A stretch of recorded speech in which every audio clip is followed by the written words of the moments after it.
Sapagkat kayo na lamang ang pag-ibig ng Diyos sa sangkatauhan, kaya't ibinigay niya ang kanyang kaisa-isang anak, upang ang sinumang sumampalataya sa kanya ay hindi mapahamak, kundi magkaroon ng buhay na walang hanggan.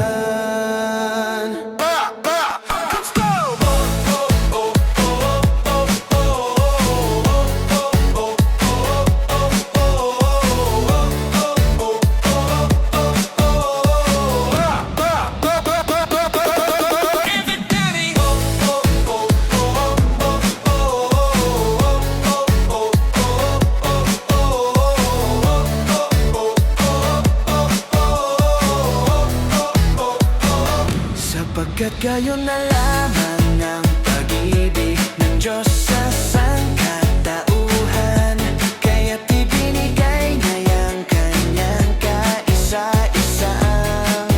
anak, upang ang sinumang sumampalataya sa kanya ay hindi mapahamak, kundi magkaroon